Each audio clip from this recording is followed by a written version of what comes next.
Hello everyone, welcome to English Shorthand classes. Exercise 10. Get ready for the dictation. Start. Several agricultural universities have carried out surveys and the results of these surveys are available. Punjab University carried out a survey and other research students have also and have pointed out what the cost of production would be.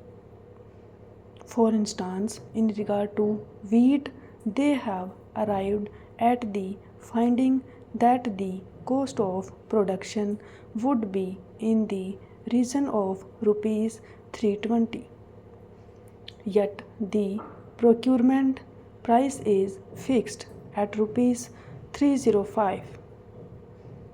What is the justification for this in the face of the fact that the price of fertilizer, an important input, has been doubled?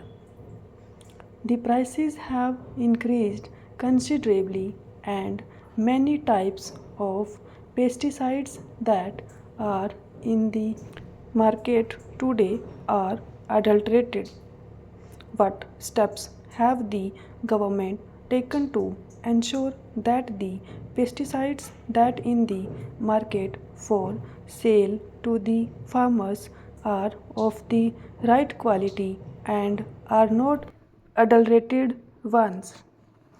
Is there any machinery in regard to drugs at least in name? There is a drug controller in every state to see that the drugs sold are not adulterated. In regard to pesticides, have not you set up any machinery to ensure that the pesticides are not adulterated? Last but not the least important factor for maximization of agricultural production is water. They say they have programs for increasing irrigation facilities.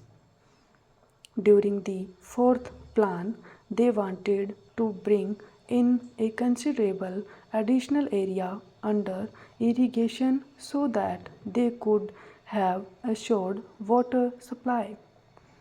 They have similar programs in the fifth plan. Why is it that a number of these projects are not completed within the time schedule that is laid down? Why is it that a number of most desirable projects are not even taken in hand for years for one reason or another, and the majority of them are held up because of interstate water disputes? What steps have been taken by the government to resolve those disputes? They say that they have no powers.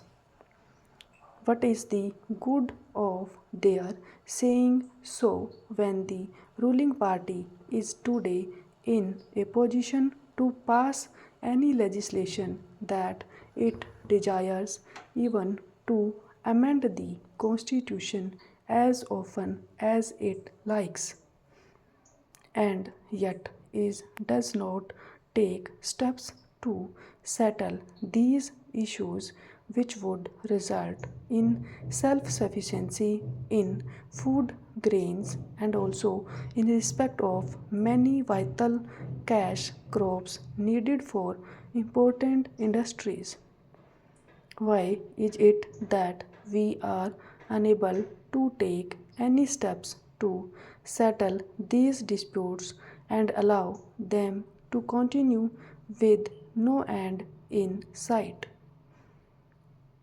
A little while ago, I think a statement was placed on the table of the House saying that there were 157 projects outstanding in the scheme. Stop.